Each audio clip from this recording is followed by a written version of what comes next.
today is the 30-year anniversary of the biggest heel turn in pro wrestling history. Today is the anniversary of Hulk Hogan's heel turn at WCW's Bash at the Beach, July 7th, 1996, the day the NWO was formed. Before we get to talk about the NWO and the history of that, I want to play the clip of the promo, the end of the promo street too, also, which really I thought was the best part of the promo, of Hogan turning on the WCW audience and the end of Hulkamania. Look at all of this crap in this ring. This is Mean Gene. In the future for you if you want to hang around the likes of this man Hall and this man Nash. As far as I'm concerned, all of this crap in the ring represents these fans out here. For 2 years, brother, for 2 years, I held my head high. I did everything for the charities. I did everything for the kids. And the reception I got when I came out here, you fans can stick it, brother. Because you see Kevin Nash. Yeah! If it wasn't for Hulk Hogan, you people wouldn't be here. If it wasn't for Hulk Hogan, Eric Bischoff would be still selling meat from a truck in Minneapolis. And if it wasn't for Hulk Hogan, all these Johnny-come-latelys that you see out here, wrestling wouldn't be here. I was selling out the world, brother, while they were bumming gas to put in their car to get to high school. So the way it is now, brother, I never understood that part, Hulk actually. Hogan and the New World Organization of Wrestling, brother, me and the new blood by my side, what you gonna do when the New World Organization runs wild on you? What you gonna do? What He grabs hold of Gene. Good lawyer. This part's important, though. Damn it, let's get back to you. Tony Schiavone All right, we nails have it here. seen the Watch. end of Hulkamania. For Bobby the Brain Heenan, for Dusty Rhodes, Gene Okerlund, I don't know. I'm Tony Schiavone. Hulk Hogan, you can go to hell. We're out of here. Straight to hell. That's important because you need the commentators to sell it too. And Tony Schiavone sold it. Sold it perfectly. You can go to hell.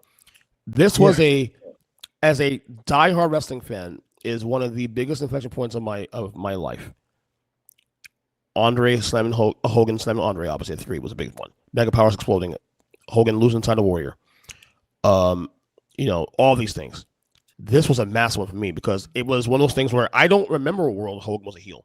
We know he was a heel before the first, back in 1980, with, Sterling Golden and bullshit, all that crap. Yeah.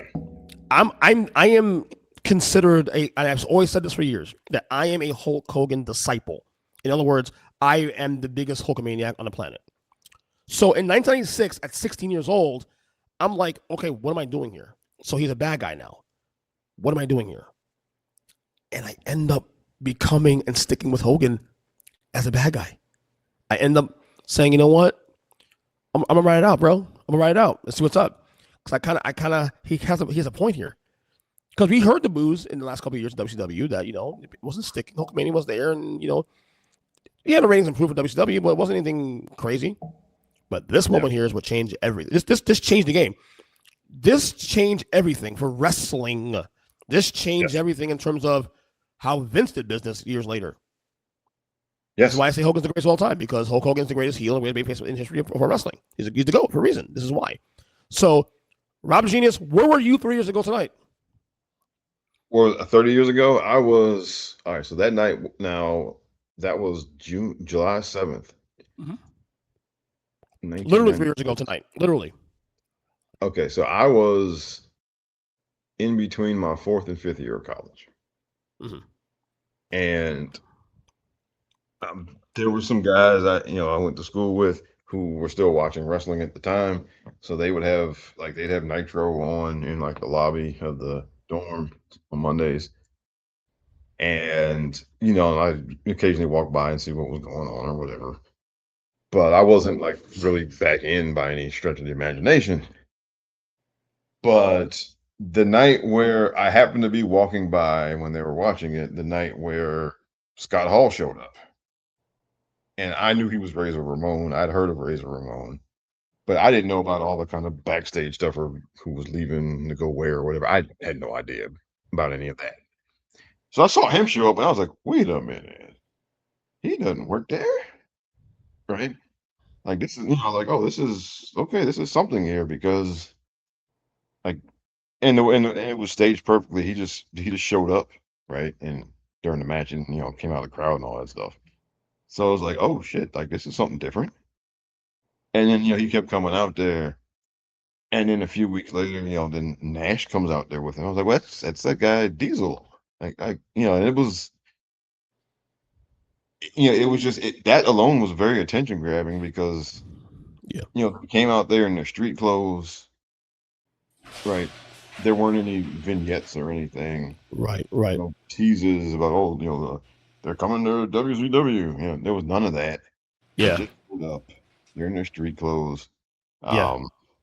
And it felt very real, right? Obviously, it was Especially so also too when you talk about non-competes, they literally left. I think days after and came on television. Like I think the curtain call was like literally a week before Scott Hall's first appearance on WCW programming.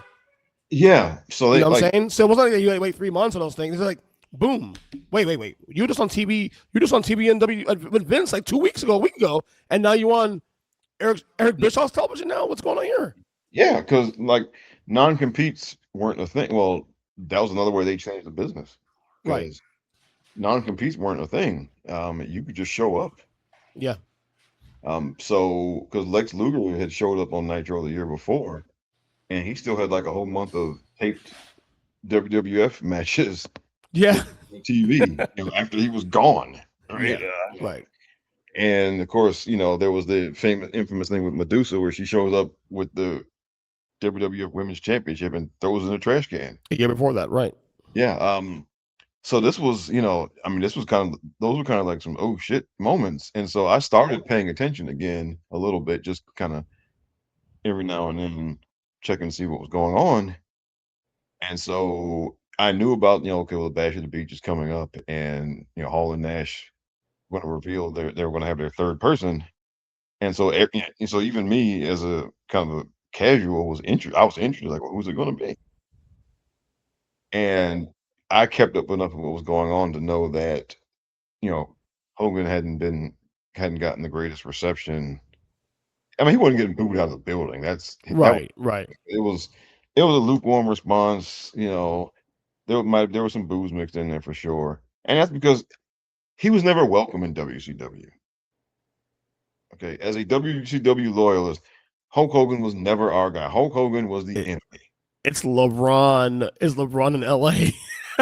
Or even worse, it'd been Right. like imagine like Larry Bird coming to play for the Lakers, Oh my God, can you imagine that? or I Magic actually going to can't. play for the Celtics. It was Never like, imagine that. or Jordan going to play for Detroit. Oh God. Okay, like those fans, they would have been like, I don't know about this. And it was kind of like that with Hogan. Like you knew that, okay, well, you knew why WCW brought him in. They brought him in to bring up the business. And so you knew. And so there wasn't really any fun or romanticism to it really. It was very cynical, right? And us WCW loyalists, we knew that. And so it wasn't that much fun for the WCW loyalists when Hogan was there. Like, yeah, he brought in some casual people, some people who had been watching WWF came over or whatever. But the WCW loyalists were never that happy with Hulk Hogan to begin with, which is why it made this whole thing perfect because what he was saying there in that promo actually fit. He did come there for 2 years and do all the charities and kiss all the babies and all that stuff, and the people were lukewarm on him during that time. So in kayfabe and real life, he felt justified in saying, "Well, fuck all of y'all," you know. And so the promo fit. It fit in kayfabe, and it fit as a shoot. for him. Yeah. And which is one of the reasons why it worked so well, right? Mhm. Like he was the only person that would have worked so well for. You could not have, you couldn't have made someone else the third man and gotten the same effect. It wouldn't have been the same if it had been Lex Luger or Sting as the third man. It wouldn't have had the same effect. Um, Yeah. Hogan was the perfect man because because he was the babyface of wrestling, and because there was enough acrimony between him and the diehard WCW fans. There was enough acrimony there to believe to, to, to make him turning believable. And a Sting lot Sting would have worked only because of a small pond situation. It would have worked for the small pond WCW storylines. But yes, but it Hogan's wouldn't. turn changed everything.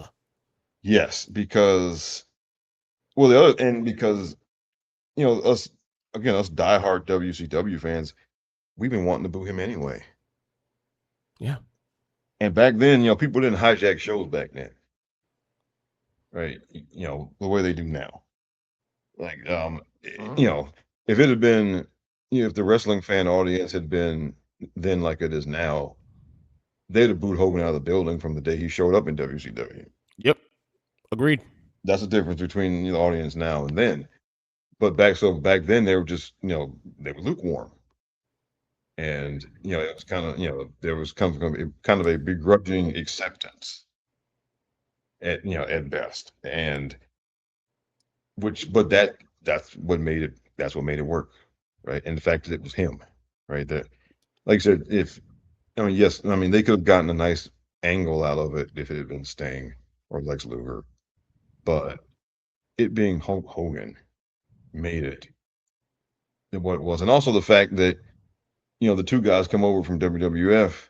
Well, the third guy, it makes perfect sense for the third guy to be a double agent. Yeah.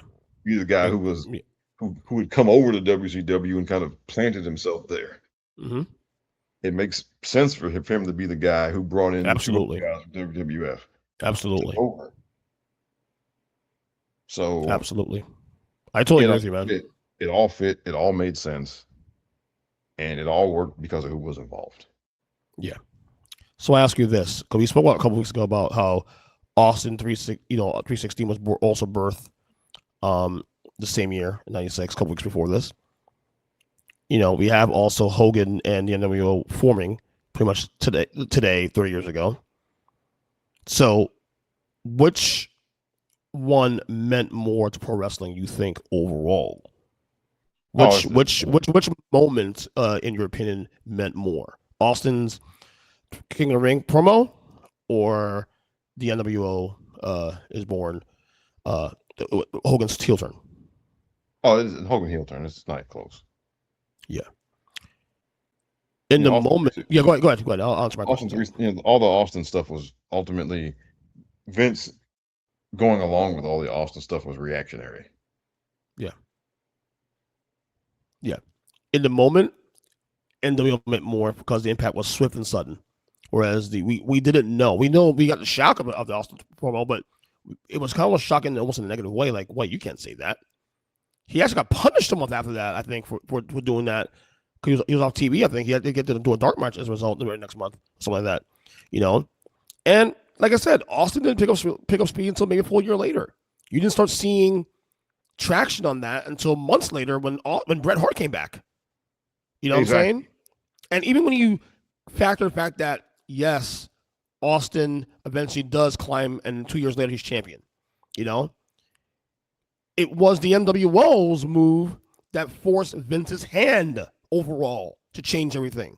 And this was the moment that everything changed. This was the moment where the Monday Night Wars were war ready, but it got bloody at this point. This is where there was a skin peeled, blood was drawn. Yeah, because of course about the whole 83 weeks. Now, before the 83 weeks started, like they were going back and forth. Yep. Right? Nobody had really a real advantage on Monday. They just kind of went back and forth, and nobody made a thing out of it. But the NWO turned it into a rout. Yeah. I mean, during those 83 weeks, there were nights, there were Mondays where WCW doubled up Raw's Yeah. audience. Yeah. Okay, that and that that's because of the NWO.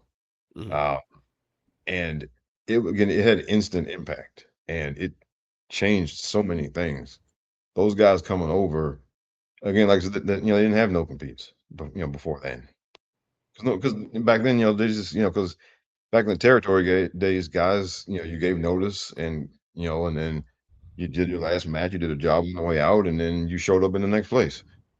Um, and like even in the early stages of the Monday Night Wars, again, like I said, Lex Luger showed up on the first night of Nitro, and he still had weeks in the can of WWF programming. Um, but that really didn't change the state of things. This again, WCW started doubling up, Raw's TV ratings on Mondays because of the NWO angle, and that is unprecedented. Okay, Yeah. um, and it's also when people talk about, well, what could AEW do to catch up to WWE, it would take something like that. And there's no way gonna there's no one that can change business the way there's no one really that can change business in that way to flip that. I don't even think Roman Reigns could do that, honestly. As good as big as Um, he is, because the business is different now. This is different. it is, but you know what? I think maybe not in 2026. If that had happened in 2024 or 2023, when the bloodline was at its absolute peak of everything, Yeah. if he had just out of the blue switched companies, Yeah, I agree with that. but it would take something like that. I mean, because when AEW first started, it was nowhere near to the same degree, but they got a lot of buzz by getting some high profile WWE people to come over there. And like that's what it would take. Like you can get some more attention by bringing Mercedes over there, which they have. You can get more attention. New Day will get them more attention for sure. But it would take somebody like Roman Reigns to come over there and to not announce it either. Like he would just have to show up. Just like it has to be like a shocking kind of thing. Or, or if somebody like Cena, right? But Yeah. Cena would never do that, right? But No. No. Hell no. Hell no. yeah, he would never No. do that. But it would take somebody like Roman Reigns or you know, well, Punk made a difference when he went over there. Yeah. Right? I mean, so but that's what you have to do if But you're really going to like make a the, big the yeah. The thing make a is big though. dent. The thing is though.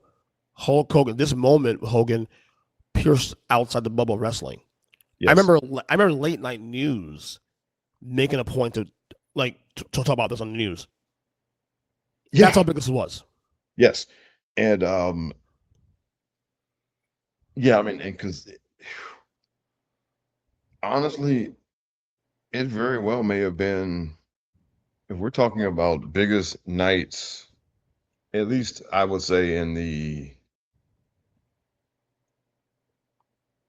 TV, the national TV era of pro wrestling, which started like probably, mid 80s is when, Yeah. that's when the WWF went syndicated, and then Jim Crockett, and Yeah. some other people got some syndication stuff going and started broadcasting outside of their kind of territory.